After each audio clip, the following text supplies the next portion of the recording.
మీవి చాలా ఇంటర్వ్యూలు చూసానండి. ఆ క్వశ్చన్స్ రిపీట్ చేయాలనుకోవట్లేదు. అంటే మీకన్నా మీ బ్రదర్కి ముందు మ్యారేజ్ అవ్వడం, మీకు ఎడ్యుకేషన్ పెద్దగా అంటకపోవడం. సో కృష్ణానగర్ కష్టాలు ఏమన్నాయి మీకు? నాకు లేవండి. నిజమా? నిజంగా లేవు.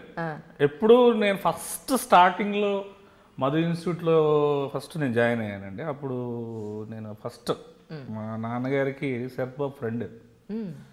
మా అబ్బాయి పెద్దోడు ఏం చదవట్లేదండి, ఏం చేయాలంటే ఇలాంటి వాళ్ళకి ఇన్స్టిట్యూట్ ఉంది, అంటే చదువు అబ్బని వాళ్ళకి వీడేదో క్రికెట్ ఆడుతూ ఉంటాడు, ఇంట్లో ఏవో వేషాలు వేస్తూ ఉంటాడు, కల్చరల్ యాక్టివిటీస్ ఎక్కువ అంటే సరే ఇలాంటి వాళ్ళకి మధు ఇన్స్టిట్యూట్ ఒకటి జాయిన్ చేసి అక్కడ ఉంటే చూస్తా. అప్పుడు నేను కృష్ణనగర్ కష్టాలు ఇవి అవి చూసేవాడు. నాకు ఇది రాకుండా ఉంటే చాలా అనుకున్నాడు, నాకు రాదు దేవుడు దేవాలి. ఇంత చదవని అబ్బాయి ఒక న్యూట్రిషనిస్ట్ని ఎలా పడేసాడు అనేది నాకు వస్తుంది. నన్ను పడేసిన తర్వాత అది న్యూట్రిషనిస్ట్ అయ్యింది. నేను పెళ్ళైనాక నేను కొంచెం బిజీగా ఉండడం, మాకు పిల్లలు కొంచెం లేట్, సో ఇంట్లో తను ఒక్కదే ఉండేది. షీ డోంట్ వాంట్ టు అంటే ఏదో చేయడానికి, ఇంకా షీఈ్ ఎడ్యుకేటెడ్. నాకు పెళ్ళికి ముందు తను జాబ్ చేసేది, పెళ్ళైనాక ఇంకా అట్లా ఇంట్లో ఉండిపోవాల్సి వస్తుంది. ఇవి నాదేంటే అన్ఈవెన్ టైమింగ్స్. ఎప్పుడైనా తిరుపతి 13, 14, 15 తారీఖులు వెళ్దాం అన్నీ బుక్ చేసుకుంటే 13వ తారీఖు బాబుకి ఏదో పని రావడం, మనం వెళ్ళకపోవడం, అలా చాలా టైమ్స్ షీ వాజ్ డిసప్పాయింటెడ్.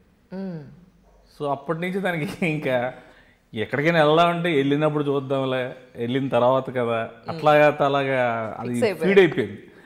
ఇంక నేను నిజంగా వెళ్ళాలన్నా సరే వెళ్ళిన తర్వాత వెళ్తున్నాం Tirupati, we're in the train, ఇంకా ఇక్కడి నుంచి మధ్యలో దిగిపోతాడు వీడియో అని చెప్పి తిరుపతి వెళ్ళినంత వరకు దానికి కాన్ఫిడెన్స్ ఉండేది కాదు.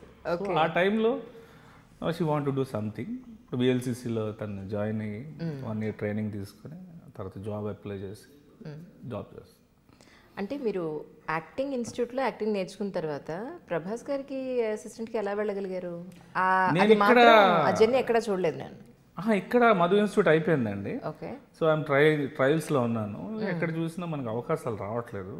సో అప్పుడు మా నాన్నగారు వైజాగ్ ఆర్డీఓ చేస్తున్నారు. సో వైజాగ్లో సత్యానంద్ గారు ఉన్నారు. ఆయన అయితే అందరికీ ట్రైనింగ్ ఇవ్వరు, మేబీ సెలబ్రిటీ సన్స్కే ఆయన ఎక్కువగా అక్కడే టైం అయిపోతుంటుంది, మేబీ మనకి ఛాన్స్ దొరకకపోవచ్చు అని అంటే అప్పుడు మనం ఏదో ట్రైల్ వేద్దామని నాన్నగారి ద్వారా వెళ్ళి అప్పుడు నాన్నగారు రిక్వెస్ట్ చేస్తే అప్పుడు ఆయన ఒప్పుకున్నారు. అప్పుడు ఆ బ్యాచ్లో సత్యానంద్ గారు బ్యాచ్లో నేను ప్రభాస్ గారి పక్కన వన్ ఆఫ్ ద 4 ఉండేవాళ్ళు. అందులో నేను ఒకడిని, షరాఫత్ అని, కుమార్ అని ఒక ప్రిన్సిపల్, రాజా శ్రీధర్ అని ఇప్పుడు చిన్న చిన్న క్యారెక్టర్స్ వేస్తూ ఉంటాడు. పెళ్లి కొడుకు మా friend, first is a hero. So cinema పేరు మర్చిపోయాను. అబ్బాయి హీరో అయితే క్రాస్ కోర్స్ వచ్చాడు తను. అర్జెంటుగా సినిమా షూటింగ్ స్టార్ట్ అయిపోతుంది, 20 daysలో ఈ అబ్బాయిని ఫినిష్ చేయాలని చెప్పి అప్పటికప్పుడు మాతో పాటు ట్రైనింగ్ క్లాసెస్కి వచ్చాడు. అలాగా మా జర్నీ స్టార్ట్ అయింది. This is Prabhas Srinu. Subscribe I Dream. Your dream, my dream is I Dream.